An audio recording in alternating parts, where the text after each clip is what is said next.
สบายดีพี่น้องที่หักแพงในพระเยซูคริสต์พระผู้เป็นเจ้าของเราทั้งหลายก่อมาพบพ่อกันอีกในวันหนึ่งและในวันนี้ขน่อยอาอยากเบาถึงเรื่องความเป่าของพระเยซูที่ถือว่าเป็นขอเลิกลับหรือว่าเป็นขอที่เกินกว่ามนุษย์ธรรมดาจะเข้าใจได้จนกว่าจะได้รับการเปิดเผยหรือว่าศึกสอนจากพระเยซูจึงจะเข้าใจความนั้นได้มีหลายอย่างที่พระเยซูเว้ากับมนุษย์ทั้งหลายพวกเขาทั้งหลายว่าพวกสาวกของพระเยซูถึงแม้นเขาอยู่นำพระเยซู3 ปีครึ่งแต่พระเยซูเว้าหลายอย่างเขาบ่เข้าใจจนพระเยซูบอกว่าเขายังมีอีกหลายอย่างอยากบอกแก่พวกทานแต่ตอนนี้ทานรับไว้บ่ได้ตามหนังสือโยฮันบทที่16ข้อ12มาเบิ่งนำหน่อยก่อนจะกลับบาสดีเนาะมาเบิ่งอันนี้ก่อนบาทนึงเขาบอกพิสูจน์ในโยฮันบทที่16ข้อที่12เฮายังมีอีกหลายสิ่งที่จะบอกทานทั้งหลายแต่เดี๋ยวนี้ทานยังหับไว้บ่ได้หรือทานบ่มีความสามารถที่จะหับได้นั่นคือสิ่งที่พิสูจน์ความสามารถทานบ่มีตัวนี้พิสูจน์กำลังเว้าเรื่องหยังนี่เป็นเรื่องระหว่างวิญญาณและวิญญาณที่เว้ากับเนื้อหนังพระเยซูบอกเรื่องหนึ่งตอนหนึ่งในหนังสือโยฮันบท5บอกว่าพระบิดาพวกทานบอกเคยได้ยินเสียงพระองค์หรือบ่เคยเห็นรูปห่างพระองค์บ่เคยได้ยินเสียงบ่เคยรูปห่างบ่เคยเห็นรูปห่างพระองค์ถ้าบ่ได้ยินเสียงสิสื่อสารกันได้อย่างไรสิเว้ากันได้อย่างไรในหนังสือโยฮันบท5ข้อที่39เขาหน่อยคิดว่าบ่แม่นก่อนหน้านั้น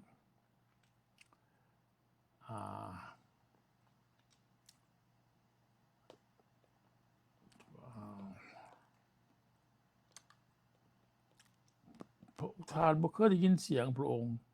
และบ่เคยได้เห็นรูปห่างพระองค์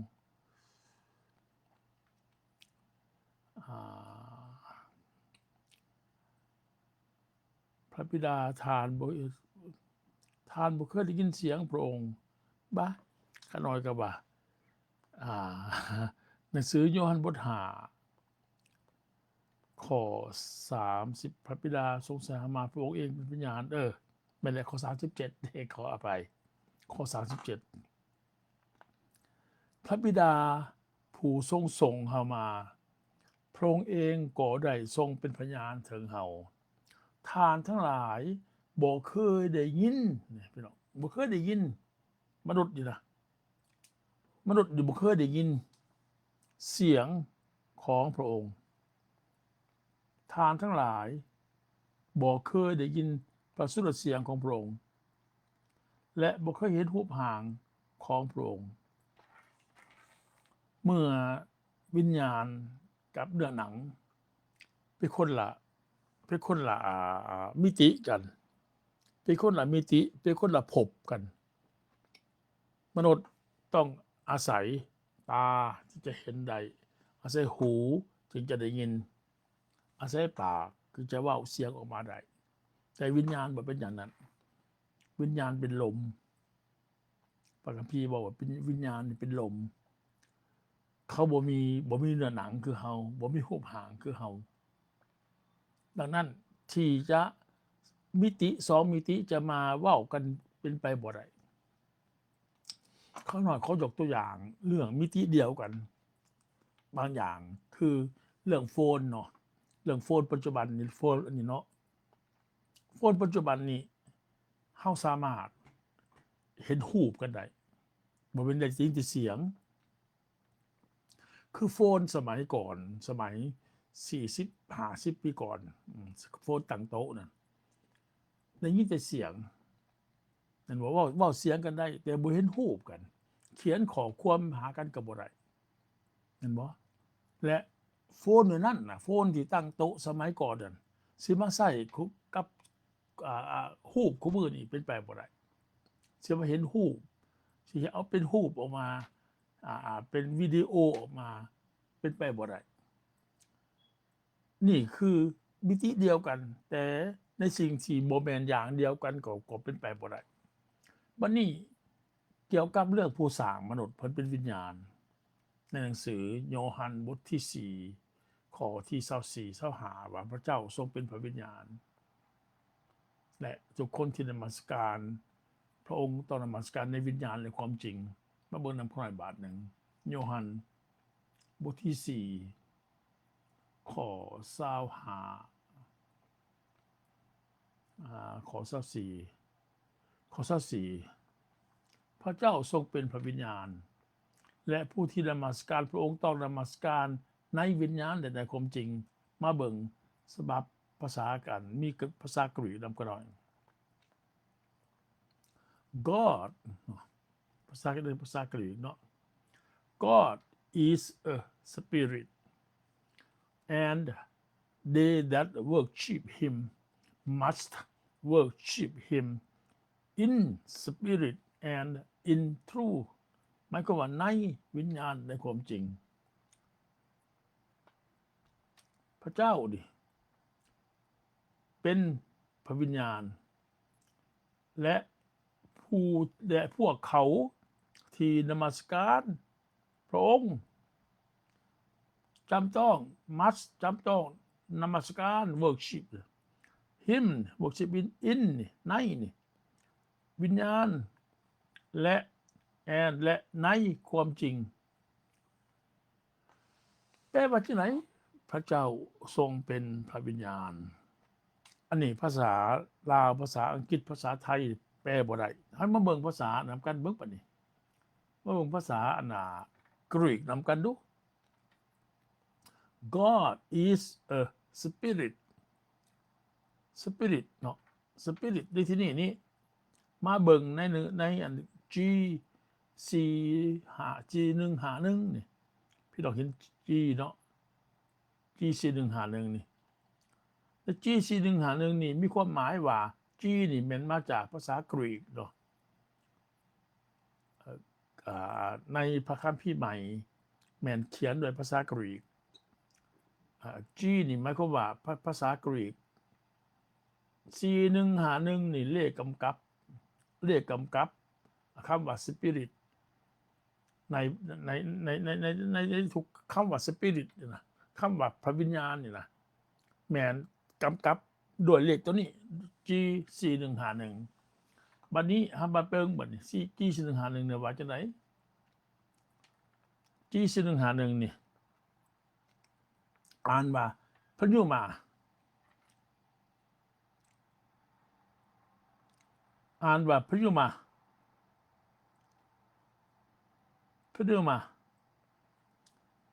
แปลว่าวินนี่แปลว่าลมนี่นะลมนี่แปลว่าลมหายใจนี่ breath นี่ลมหายใจนี่แปลว่าวินแปลว่าลมหายใจเนาะลมหายใจมาเบิ่งอีกบัดนี้มาเบิ่งอีก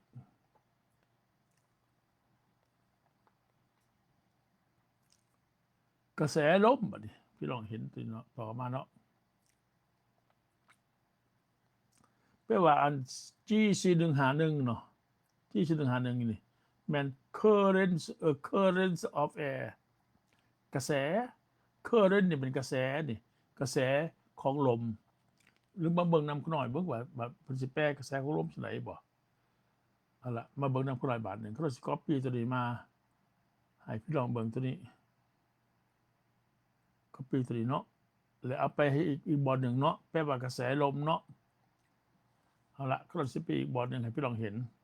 นำเขาหน่อย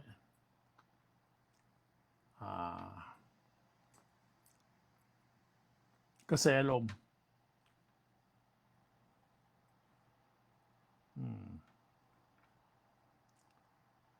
currents of air นี่อ่านว่ากระแสลมพี่น้องอาจจะน้อยโพดเนาะ90 กว่าปีหลายเป็นขาใหญ่กระแสลม currents of air เนาะ currents of air แม่นแปลว่ากระแสลมดังนั้นบัดนี้ดังนั้นคำว่าพระวิญญาณคำว่าวิญญาณก็คือกระแสลมดังนั้นถ้าหามาศึกษาในภาษากรีกหรือแม้ศึกษาในภาษาเฮบเรอก็อันเดียวกันอันนี้อ่านว่าพยุมาเนาะอ่านว่าพยุมาเป็นภาษากรีกเนาะอ่านว่าพยุมาและมาเป็นพยุมาอ่านประเดี๋ยวมาเป็นภาษาเฮบเรอดูภาษาเดิมภาษาเฮบเรอ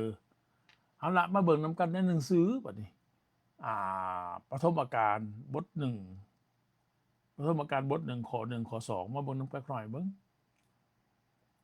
เอาจากปฐมกาลเนาะบทที่ 1เอาข้อที่ 1ข้อ 2ก็ได้เอาข้อ 2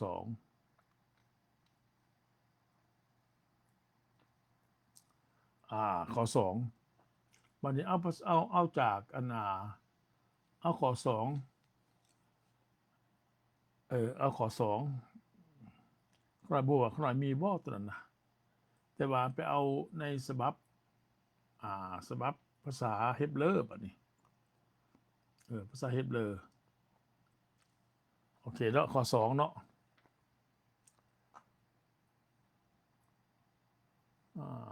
เอาจากภาษาไทยก่อนก็ได้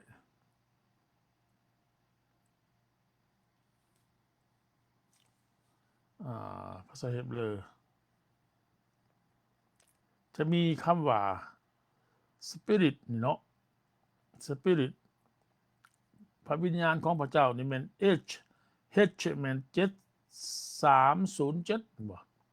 7307 H 7307ในบอนนี่ก็มีคือกันบอนที่บอกเมื่อกี้นี้มันบ่บัดนี้มาเบิ่งในH 7307บัดนี้เอิ้นว่า ruach เป็นภาษาเฮบเรออ่านว่า ruach แม่นหรือแม่นมีความหมายว่าลมหายใจพี่น้องเห็นคำว่ารูแอกเนาะภาษาเฮบเรอ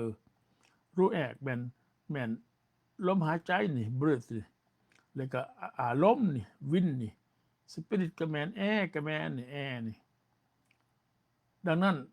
บริสและบ่มีอากาศบ่มีลมหายใจแปลว่าในภาษาเฮบเรอคำว่าสปิริตคำว่าพระวิญญาณนั้นก็เป็นลมภาษาอ่านว่ารูแอกและในภาษากรีกก็อ่านว่าพยุมาแปลว่าลมดังนั้นบัดนี้ในเมื่อลมในเมื่อมิติเป็นลมพระวิญญาณเป็นลมเนี่ยบ่เห็นโตเฮาบ่เห็นเฮาได้ยินเสียงลมเห็นบ่แต่เฮาบ่เห็นโตของลมน่ะเฮาถูกสัมผัสได้ลมมาสัมผัสเฮาแต่เฮาบ่สามารถเห็นเห็นลมได้พอฮู้ได้ว่ามาแต่ไสหรือพ่อไปไสหรือว่าไปพัดไปทางไหนแต่บ่ฮู้จะไปถึงไสพระคัมภีร์ก็บอกเนาะว่าลมนี่เฮาจะบ่สามารถเห็นโตได้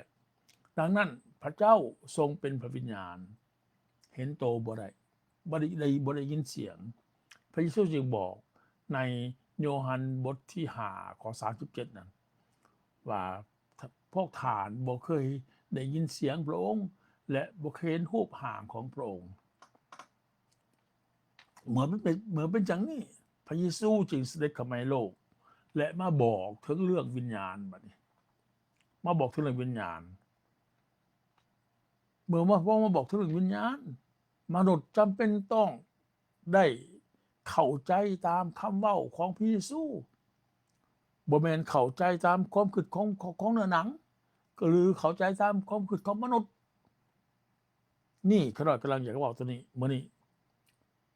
สิ่งที่พระเยซูเว้าในหนังสือลูกาบทเก้านะข้อ52ถึง6ข้อ57ถึง62น่ะพระเยซูกำลังเว้าเรื่องหยังเพราะว่าหลายครั้งเฮาบ่เข้าใจ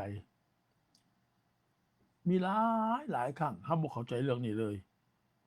จนกว่าข้าน้อยก็บ่เข้าใจมาก่อนหลายอย่างจนกว่าพระเยซูจะเข้ามาอยู่ในผู้ใดก็ตามเมื่อพระเยซูเข้ามาอยู่ในผู้ใดแล้วพระองค์จะสอนผู้นั้นจนกว่าจะถึงขนาดนี้พี่น้องพระองค์บอกว่าเฮายังมีอีกหลายอย่างจะบอกแก่ทานแต่ตอนนี้ทานรับไว้บ่ได้มีความหมายว่าทานบ่มีความสามารถรับได้ทานบ่มีความสามารถที่จะรับสิ่งที่พระเยซูบอกกันเฮายังมีอีกหลายสิ่งที่จะบอก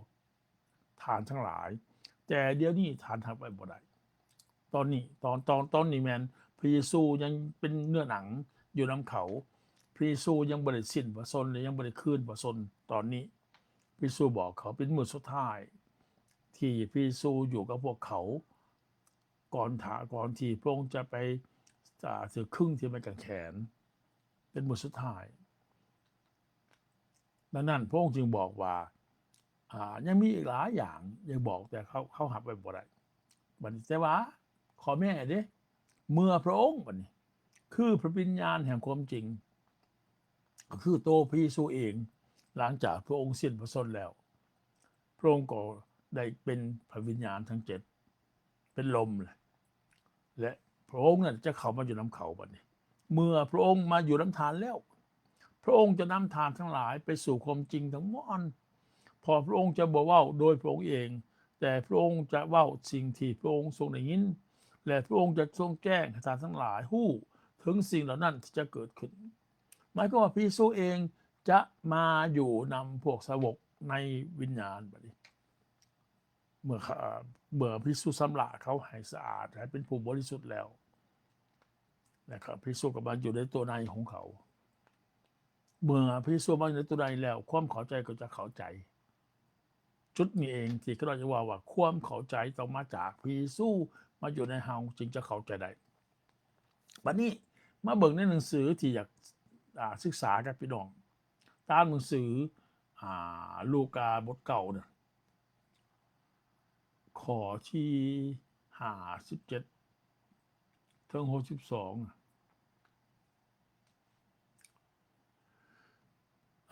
ต่อมาเมื่อพระองค์กับเหล่าสาวกกำลังเดินทางไปมีคนผู้หนึ่งมาเว้ากับพระองค์ว่าพระองค์เจ้าข้าพระองค์จะเสด็จไปทางใดข้าพระองค์จะตามพระองค์ไปทางนั้นพระเยซูเว้ากับเขาว่าหมาจิ้งจอกยังมีหูและนกในอากาศก็ยังมีหั้งแต่บุตรมนุษย์บ่มีบ่อนที่จะวางหัวลงพระองค์จึงเว้ากับอีกคนหนึ่งบัดนี้พระองค์หันหน้าไปเว้ากับอีกคนหนึ่งอันนี้มีคนหนึ่งอยากตามพระองค์ไปเลยว่าถ้าพระองค์ไปไสเขาจะไปนำพระเยซูว่าหมาจิ้งจอกยังมีหูนกปลายังมีหั้งแต่หาบ่บ่อนนอนบ่มีบ่อนจะวางหัวนอนแล้วก็ว่าพระเยซูบ่มีแบบเสนอความหังมีเป็นดีให้จะต้องเสียว่าจะได้เพราะพระเยซูบ่มีสิ่งที่มนุษย์ซอกหาถ้าจะมาซอกหาความมั่งคั่งร่ำรวยเลยข่อยบ่มีให้เจ้าหมาจิ้งจอกยังมีหูนกป่ายังมีหังแต่บุตรบ่มีบ่อนจะวางหัวลงพระองค์ว่ากับอีกคนหนึ่งจงตามมาเถิดแต่คนนั้นทูลว่าพระองค์เจ้าข้าขอทรงโปรดให้ข้าพระองค์ไปฝังศพบิดาของข้าพระองค์ก่อนพอเราตายเราก็เลยขอพระเยซูให้เราไปฝังศพก่อนนี่คือขนาดลมนำพี่น้องพระเยซูจึงตอบกับเขาว่าปล่อยให้คนตายฝังคนตายของเขาเองเถิดแต่ส่วนฐานจงไปประกาศอาณาจักรของพระเจ้าตอนนี้เขาจะล้มน อีกคนหนึ่งทูลว่าพระองค์เจ้าข้าพระองค์จะตามพระองค์ไปแต่ขออนุญาตให้ข้าพระองค์ไปลาคนที่อยู่ในบ้านของข้าพระองค์ก่อนพระเยซูตรัสตอบเขาว่าผู้ใดเอามือจับคันไถแล้วหันหน้ากลับเสียผู้นั้นก็บ่สมควรกับอาณาจักรของพระเจ้าตอนนี้ก็มีความหมายว่าถ้าเจ้าจะเดินหน้ากับพระเยซูเจ้ายังห่วงหน้าโพงหลังเจ้าจะไปเจ้าบ่สมกับอาณาจักรของพระเจ้าแต่ว่ามื้อหน้าขอล้มกันเรื่องนี้เรื่องที่ข้างนอกจากลมมันนี่พระเยซูว่าเรื่องหยังว่าปล่อยให้คนตายปล่อยคนตายฝังคนตายของเขาเองเถิดหมายความว่าจังได๋ถ้ามนุษย์ฟังแล้วนี่ก็งงแม่นบ่คนตายทั้งท้องตายฝังคนตายเป็นไปได้จังได๋มีความหมายจังได๋ตัวนี้น่ะคนตายฝังคนตายในสายตามนุษย์นี่เป็นเรื่องหนึ่งเว้าเรื่องเดียวกันแต่เป็นอีกเรื่องหนึ่งในสายตาพระเยซูพระองค์รู้จักความจริงทุกอย่างและพระองค์กำลังเว้าความจริงให้ฟังต่างแต่ว่าผู้ใดจะมาเข้าใจเขาเว้าของพระเยซูได้ถ้าผู้ใดเข้าใจแล้วต้องมาซอกหาความพ้นทันทีเลยซอกหาความพ้นทันทีเพราะว่าสิ่งที่พระเยซูเว้านี่ข้าเราเองเมื่อก่อนก็บ่ฮู้แล้วยังงงอยู่ว่าพระเยซูเว้าจังได๋ปล่อยคนตายฝังคนตายถ้าเฮาอยากมาเข้าใจเขาเว้าตัวนี้เฮาต้องมาหับเอาพระเยซูก่อนแต่มื้อนี้ข้าอยากว่าให้ฟังว่าพระเยซูเว้าจังได๋เกี่ยวกับเรื่องนี้ปล่อยคนตายคนตายเป็นพวกไหนฝังคนตายตายพวกไหนข้าเราจะใครพี่น้องมาเห็นภาพบางอย่างว่าคนตายที่นี่นี่พระเยซูหมายถึงหมดทั้งโลกเขานี่มนุษย์ในโลกนี่เป็นคนตายคนตายหมายก็ว่าจะได้คนตายเพราะว่าตอนอาดามเอวาบ่เสือฟังคำสั่งนั้นพระองค์บอกว่าถ้าอย่ากินหมากไม้ต้นหนึ่งในกลางสวนนั้นถ้าจะกินในมื้อใดเจ้าต้องตายในมื้อนั้นหนังสือปฐมกาลน่ะถ้าจะกินมื้อใดจะต้องตายมื้อนั้นแล้วนั่นเมื่อเขาจะกินเขาก็ตายมีความหมายว่าจังได๋พระเยซูออกไปจากเขาเพราะว่าพระเยซูสร้างมนุษย์ขึ้นมานี้เพื่อพระองค์จะไปอยู่นำเขาแต่ถ้าเขาบ่เชื่อฟังคำสั่งบัดนี้เขาฝ่าฝืนคำสั่งหมายความว่าบาปพระองค์อยู่นำเขาบ่ได้เพราะพระองค์เป็นผู้บริสุทธิ์พระองค์เป็นผู้บริสุทธิ์อยู่นำคนบาปบ่ได้ดังนั้นพระองค์จึงออกจากเขาไปวันนี้เมื่อพระองค์ออกจากเขาไปนั่นชีวิตก็ออกไปจากเขาชีวิตนิรันดรออกไปจากเขา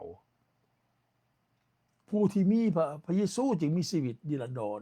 ผู้ที่บ่มีพระเยซูบ่มีชีวิตนิรันดรเมื่อพระเยซูออกไปจากเขาชีวิตนิรันดรชีวิตที่ตายบ่เป็นก็ออกไปจากเขานั่นเนื้อหนังเขาก็เลยตายต่อมานี่คือจุดที่พระเยซูว่าคนตายเจ้าอย่างอยู่เจ้าอย่างไปอย่างมาอยู่เจ้าตายแล้วเจ้าตายแล้วพอเขาออกไปจากเจ้าความตายที่พระเยซูอ้างถึงนี่หมายถึงว่าตายเรื่องชีวิตจิตฝ่ายจิตวิญญาณฝ่ายชีวิตนิรันดรมนุษย์คู่มือนี่บ่มีวิญญาณพี่น้องที่หักแพงมนุษย์คู่มือนี่บ่มีวิญญาณเขาน้อยอย่างยืนเรื่องนี้จากพระคัมภีร์พระเยซูบอกเองมนุษย์นี่บ่มีวิญญาณคู่มือนี้ในหนังสือเขาน้อยคิดว่ามัทธิวบทที่16ข้อ26บ่เบิ่งก่อนเด้อหรือบท26ข้อ16เขาน้อยขอเบิ่งนิดนึงก่อนมัทธิวบทที่16ข้อ26ประมาณนั้นแหละ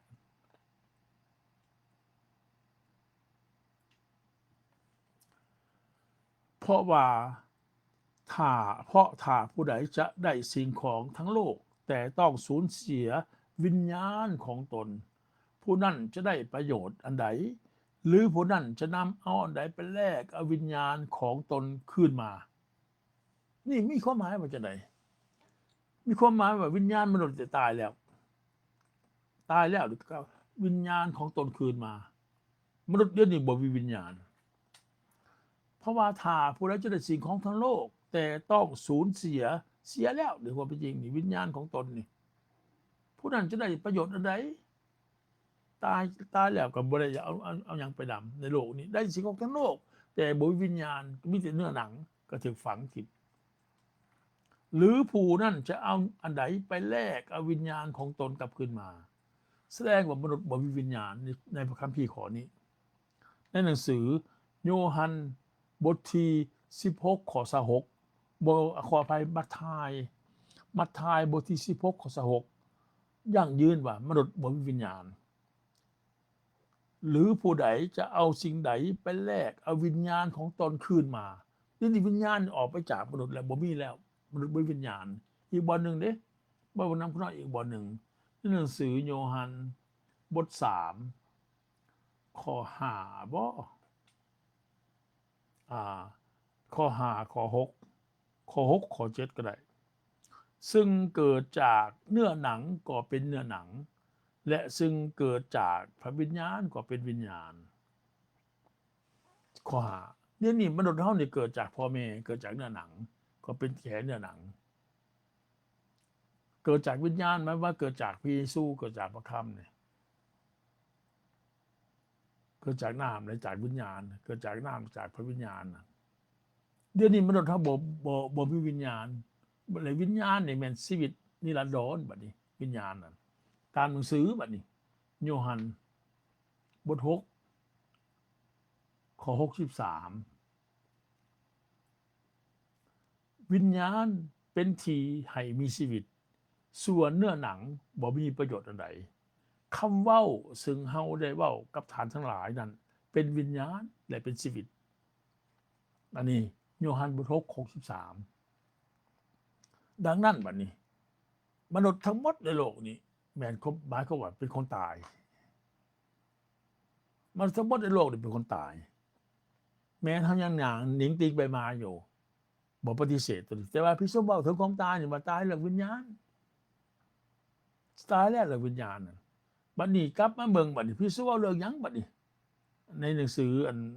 ลูกาบท9นั่นลูกาบท9นั่นปล่อยคนตายฝังคนตายของเขาเองเถอะพี่สมเว้าอย่างไรปล่อยคนตาย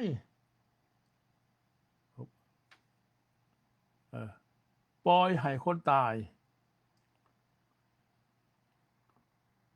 ปล่อยให้คนตายพวกนี้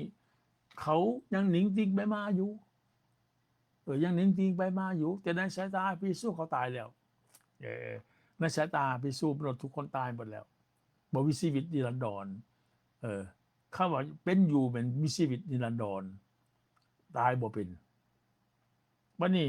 ปล่อยคนตายพวกที่ยังหนิงติงไปมาอยู่นี่นะฝังคนที่หมดลมหายใจแล้วฝังคนที่หมดลมหายใจแล้วปล่อยให้คนที่ยังมีลมหายใจอยู่ฝังคนที่หมดลมหายใจเข้าใจง่ายปะเนี่ยปล่อยให้พวกที่ยังมีลมหายใจอยู่ฝังให้คนที่หมดลมหายใจแล้วก็จะเข้าใจง่ายขึ้นปะนี่หรือปล่อยให้คนที่ตายฝ่ายวิญญาณฝังคนที่ตายฝ่ายเนื้อหนังก็ถือ ปล่อยคนที่ตายฝ่ายวิญญาณนั่นฝังคนตายฝ่ายเนื้อหนังบัดดังนั้นเมื่อเฮามาหาผู้เรื่องนี้แล้วว่าพระเยซูเว้าเกี่ยวกับเรื่องชีวิตนิรันดรนี่เป็นเรื่องเกี่ยวข้องกับว่าที่มนุษย์ต้องการที่สุดมนุษย์บ่อยากตายแต่จะได้ชีวิตนิรันดรคืนมาอย่างไหนเดนิทาพระได้หาผู้ว่าตัวเองเป็นคนตายแล้วเสือตามคำเว้าพระเยซูนี่นะถ้าพระได้ยินเสียงตัวนี้บัดนี้ได้ยินเสียงตัวนี้นี่เขาอยากกลับใจเขาอยากซอกหาชีวิตได้บัดนี้ถ้าเขาหัวเขาเป็นคนที่ตายแล้วนี่มีไผได้ยินเสียงตัวนี้บัดนี้ ดังนั้นข้าน้อยอยากนำพี่น้องไปหาอีกบอนหนึ่งในหนังสือโยฮันบทหาขอเศร้าหามาวนำข้าน้อยเอาจากโยฮันบทหาขอเศร้าหาพระเยซูเอาจากไหนเฮาบอกความจริงแก่ท่านทั้งหลายว่าเวลาที่กำหนดนั้นใกล้จะถึงแล้วและบัดนี้ก็ถึงแล้วคือเมื่อผู้ที่ตายแล้วจะได้ยินพระสุรเสียงแห่งพระบุตรของพระเจ้าและบรรดาผู้ที่ได้ยินจะมีชีวิตนี่บัดนี้มาเกี่ยวข้องกันได้พี่สู้เรื่องยังนี่พูดแล้วก็ถึงแล้วนี่บัดนี้เวลานั้นมาถึงแล้วคือพี่สู้เข้าไปโลกแล้วพี่สู้นำเอาชีวิตมาให้แล้วเพราะเฮาบอกความจริงแก่ท่านทั้งหลายว่าเวลาที่กำหนดมีเวลากำหนดมีใกล้จะถึงแล้วและบัดนี้ก็ถึงแล้วคือบัดนี้เมื่อผู้ที่ตายแล้วบัดนี้ผู้ที่ตายทางด้านวิญญาณน่ะตายแล้วบ่มีชีวิตนิรันดรน่ะตายเรียบร้อยแล้วจะได้ยินบัดนี้พระสุรเสียงแห่งพระบุตรของพระเจ้าหมายความว่าจะได้ยินพระสุรเสียงคือว่าเสียงที่คำว่าพระบุตรของพระเจ้าเขาหน่อยอธิบายหลายเถื่อว่าพระเจ้าลงมาหับสภาพเป็นหนังเพิ่นมาปั้นมนุษย์ผู้หนึ่งในท้องมาริอาและผู้นั้นจะเป็นผู้บริสุทธิ์บ่ได้ห่วงเพศกับผู้ชายในท้องมาริอาเป็นสาวปอดมาริอาเป็นหญิงสาวปอดและมาปั้นในท้องมาริอานั่นและนั้นจะออกมาเป็นผู้บริสุทธิ์แต่ถ้าเกิดมาจากพ่อแม่ธรรมดานี่บ่บริสุทธิ์เพราะว่ามนุษย์เฮานี่เป็นคนบาปหมดจะมาเกิดมาจากมาริอาจะเป็นบริสุทธิ์แล้วบัดนี้วิญญาณนั่นลมนั่นวิญญาณที่มาอยู่นำมนุษย์ผู้นั้นใดมันอยู่นำพระคริสต์นั่นและพระคริสต์นี่ก็ต้องมาตายแทนมนุษย์เพื่อมาชำระบาปมนุษย์และผู้ใดมาเชื่อพระเยซูคริสต์นี้มาเป็นพระเยซูคริสต์นี้ผู้นั้นก็บาปพวกเขาก็ถือชำระให้เขาเป็นผู้บริสุทธิ์และพระเยซูก็มาอยู่นำเขาได้นี่คือเรื่องที่พระคัมภีร์กล่าวและเมื่อพระเยซูมาอยู่นำเขาได้เขามีชีวิตถ้าพระเยซูมาอยู่นำผู้ใดผู้นั้นก็มีชีวิตเมื่อผู้ที่ตายแล้วคนทั้งหมดในโลกนี่ตายหมดแล้วนี่ผลทนทั้งหมดที่หนิงติงไปมานี่ยังมีลมหายใจอยู่นี่แต่ว่าตายแต่วิญญาณแล้วจะได้ยินพระสุรเสียงนี่ไม่เขาว่าตอบสนองได้ยินพระสุรเสียงผู้ที่ได้ยินไม่เขาว่าผู้ที่ตอบสนองเมื่อวานเมื่อก่อนนี้ข้าน้อยอย่างไปบ่อนหนึ่งได้ยินคนอยู่เคดาแหละเป็นคนต่างประเทศเป็นคนประเทศอื่นว่าเขาก็ว่าเขาก็ได้ยินวัดเขาว่าแต่เขาไม่บอกเข้าใจเขาว่าของเขาเพราะว่าเขาจะว่าภาษาอื่นว่าภาษาอื่นๆเขาเลยบอกเข้าใจเขาได้ยินแต่ว่าความว่าได้ยินในที่นี่หมายความเจ้าเข้าใจความว่าของพระเยซูถ้าผู้ใดเข้าใจความว่าพระเยซูเขาจะมีชีวิตแบบนี้นะนี่เมื่อผู้ใดเข้าใจเขาว่าพระเยซูเขาจะมีชีวิตเข้าใจอย่างไรเคลมเข้าใจเขาต้องหับเอาได้บัดนี้และบรรดาผู้ที่ได้ยินบรรดาผู้ที่เข้าใจผู้ที่หับเอาเข้าใจอย่างไรเพราะว่าพระคัมภีร์บอกอย่างนี้ว่าชีวิตนี้มีอยู่ในพระเยซูและผู้ใดที่มีพระเยซูผู้นั้นก็มีชีวิตมาบนนำคนออกจาก2-3บ่อนพี่น้องอาจจะงงแต่ว่าตั้งใจฟังอันหนึ่งพี่น้องจะเข้าใจหนังสือโยฮันบท10 ข้อ 10ขโมยนั่นยอมมาเพื่อจะลักขามาขาหรือทำลายเสียมาขโมยหรือโจรมาถึงมารซาตานเข้ามาอยู่ในมนุษย์เพื่อจะลักจะขาหรือทำลายเฮาได้มาไม่เขามาอยู่ในมนุษย์เพื่อเขาทั้งหลายจะได้ชีวิตและจะได้อย่างมากมายกายกองมีความหมายว่าจะไหน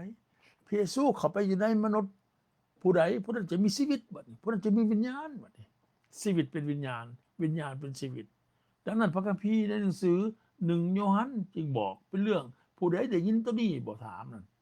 ผู้ใดได้ยินผู้ใดเข้าใจบ่1 ยอห์นบท 5 ข้อ 11-12 และพยานหลักฐานนั้นก็คือว่าพระเจ้าได้ทรงโปรดประทานชีวิตนิรันดรให้แก่เราทั้งหลายทุกคนอยากได้ชีวิตนิรันดรหมดแม่นบ่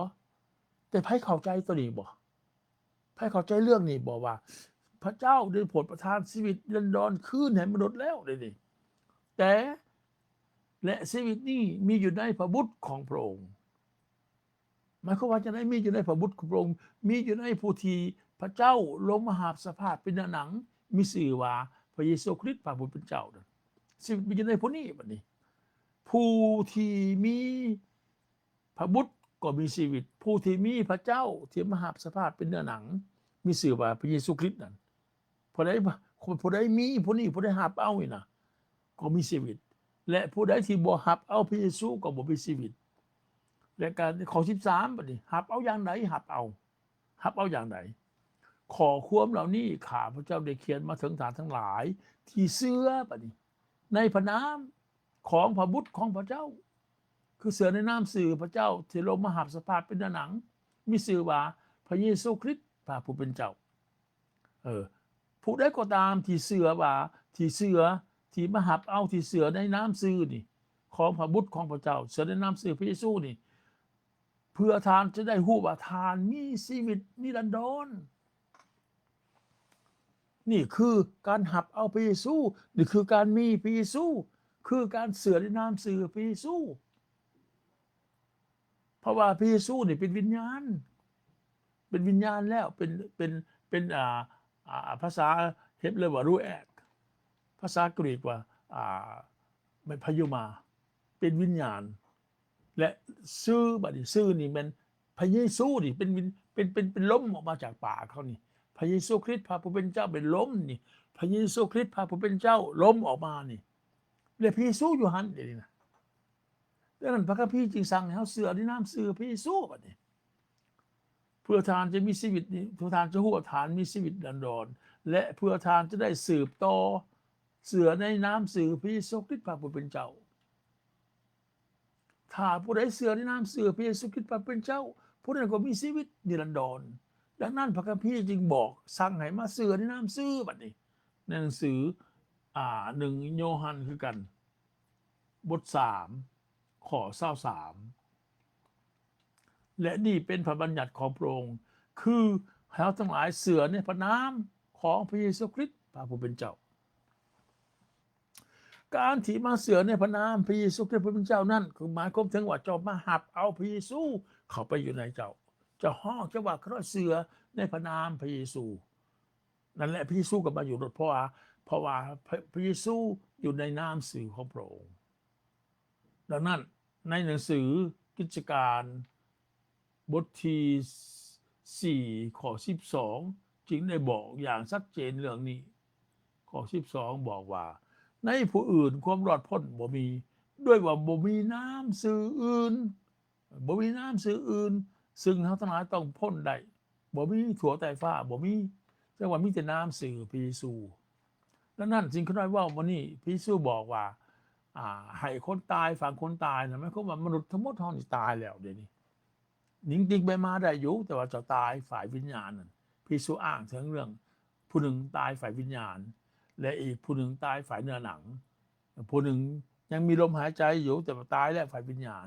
และคนที่ตายฝ่ายเนื้อหนังบัดนี้ทางวิญญาณเขาก็ตายแล้วนี่แต่เขามาตายฝ่ายเนื้อหนังนี่ให้คนที่ตายฝ่ายวิญญาณนะแต่ยังมีลมหายใจอยู่ฝังคนที่ตายฝ่ายเนื้อหนังที่หมดลมหายใจแล้วนี่คือความหมายของคำว่าปล่อยคนตายฝังคนตายเนาะ